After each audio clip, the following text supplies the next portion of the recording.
For decades, the evolution of science fiction on screen stood still, until a single anime redefined the genre. Mobile Suit Gundam. Transcending science fiction staples like barriers and lasers, it invented entirely new weapons, like the beam disruption curtain. Director Yoshiyuki Tomino insisted on depicting war as if it were documentary footage. Enemies and allies alike fight with their own justice and circumstances. The last stand of the great commander Dazzle Zabi. The Principality of Zeon cornered. The Earth Federation forces growing accustomed to war. There, you'll find a vision of war more real than any textbook.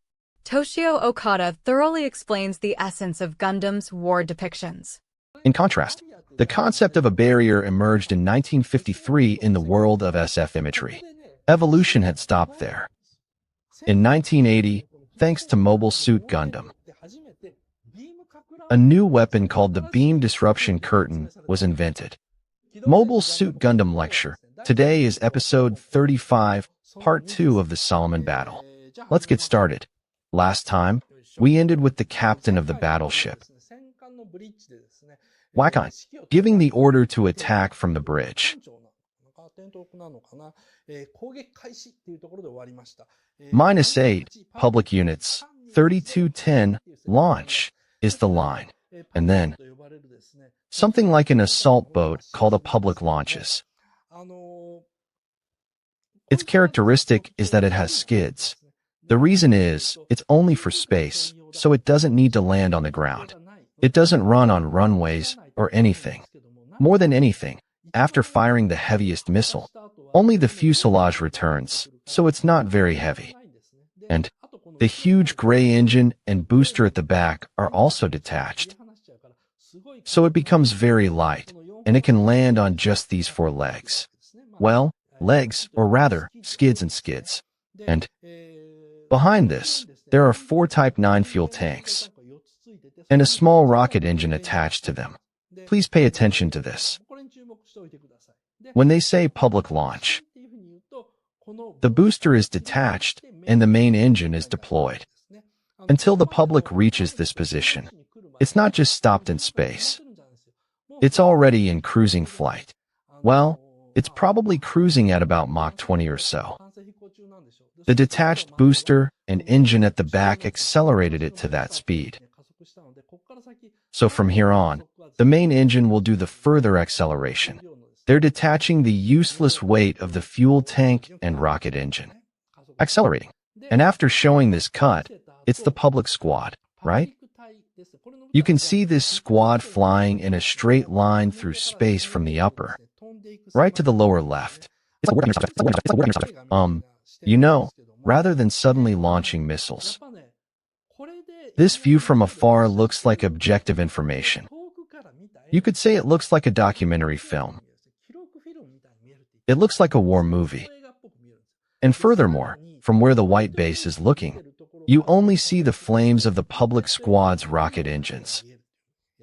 So, it's much further away than where the white base and other battleships are located. It's saying that the battle is starting from an area where missiles and laser bullets can't reach yet. A long-shot depiction begins. So, showing this public spacecraft, showing the separation and rocket ignition, and it advancing through space and formation, and showing that the war is finally starting far beyond the white base. Creates a sense of spatial scale. Really, Yoshiyuki Tomino's direction is incredibly meticulous. And in contrast to that, on the Solomon side, Dazzle Zabi is, well, he's in what seems like Solomon's command room. And he asks, so, what's the status of the enemy's advance? They still don't really know.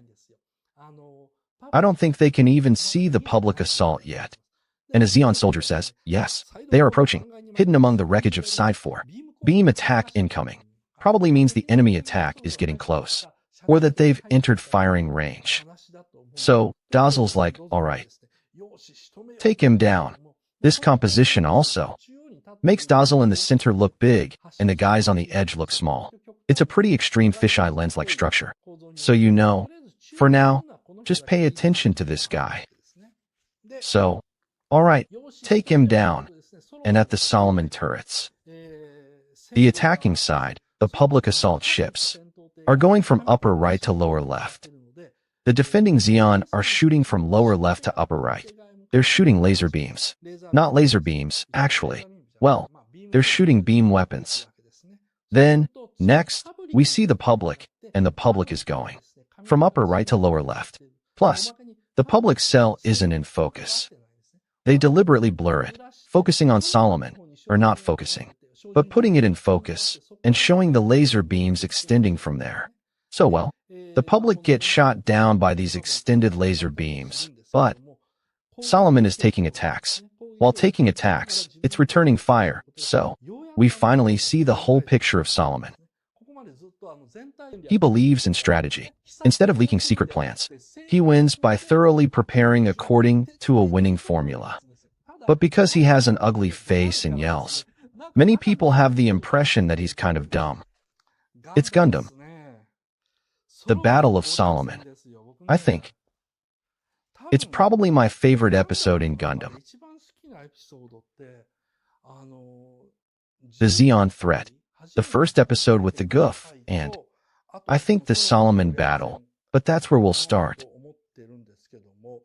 So, that's where we're starting, huh? Let's put it up, shall we? Top of the list, Solomon battle. That's where we are. Today, we'll only do the first half of Part A. The flow of Part A is, first, they join up with the Tiam fleet. It's the battered white base. White base appears this time, but it's been under constant attack since the last episode, so it's in a battered state. This beat-up white base appears, and they couldn't repair it at Side 6, so it's covered in damage. They go to greet the fleet commander, Commander Wakine. Wakine, who we met during the Luna 2 escape operation, and who seemed like a bit of a jerk, turns out to be a good guy. While Bright is greeting the fleet commander,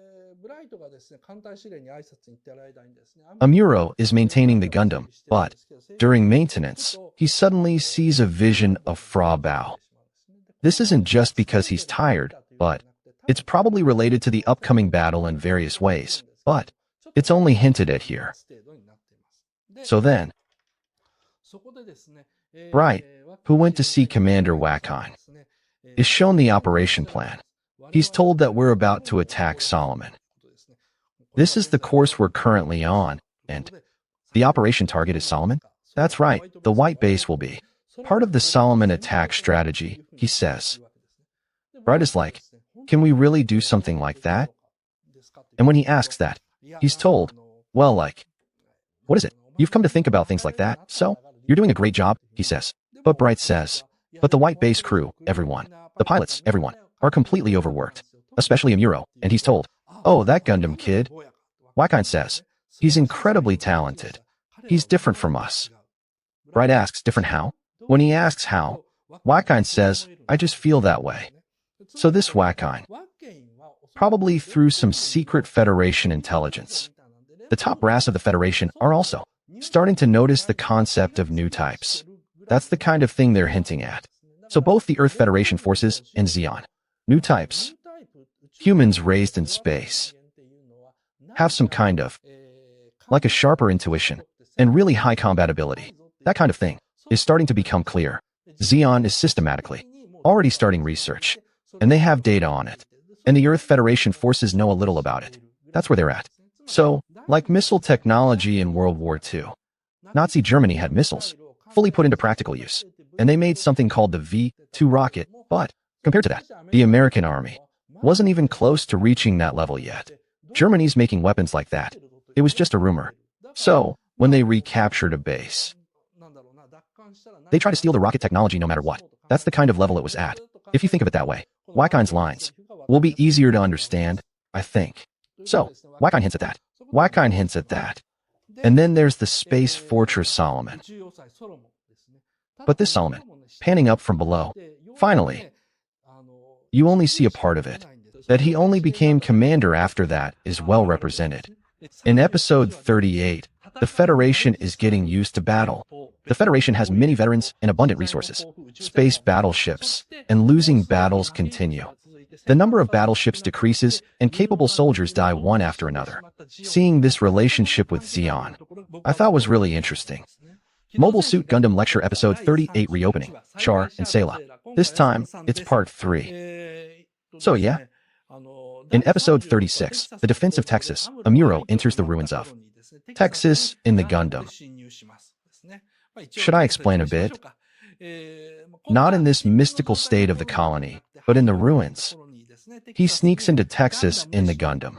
Sneaks into the Gundam. And there, the GAN is waiting. I'm really just a kid.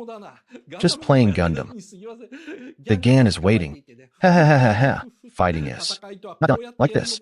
So like, it goes bang bang. They're really doing sword fighting, but, as a result, the GAN loses. And gets wrecked, right? As a result of getting wrecked, a huge hole is blown in the side of this colony, and the air rushes out. And Amuro, while saying he won, just stands there stunned. Gundam is just standing there. But you know, Char, who's supposed to be Makub's ally, the reason Makub lost isn't because he lost the sword fight. It's because of this guy. The Gelgu gets in Amuro's way. Before the GAN does. While they're trying to fight, this guy gets in the way, and the GAN gets angry and says, "What are you doing?" and stops him. "What am I doing? You shouldn't be fighting here." "Well, I can't abandon my ally." He says something he doesn't mean. "You just need to watch," and says, he gets all worked up and goes. And that's why he dies. Really, it's a sad display of manly pride. He's all satisfied with himself. Like, oh, I lost. That's how he sees it, but actually, right before that, Char in the Gelgoog was getting cozy with this girl, Layla. First, he shields her from the explosion, and says, "You're important to me," or something like that. But thanks to that explosion, Amuro in the Gundam and Layla's minds connect. Layla, with something strange in her heart, goes off in a car. Amuro sees her going in the car and thinks, "Huh? Isn't that Layla's car?" And so, that's what's happening. From behind, he says, "Found you, Gundam," and he attacks from behind like a coward. But even though he does that, when he fights the Gundam, the Gelgoog loses and malfunctions. Gundam's also damaged. It's in a state where it can't be used. That's the current situation. So, actually, who's on this stage? Well, Gundam can't move anymore, so who's inside this Texas colony? Layla, right? And Char. And since Gundam can't be used anymore, well, he's riding the Gundam, so only Amuro is left behind in this place. Think of it that way. Like the Dragon Ball opening. Yeah, that's right. The art club has been building up to this. Actually, I've been painting various figures. I've also prepared this guy's bare face for the next time.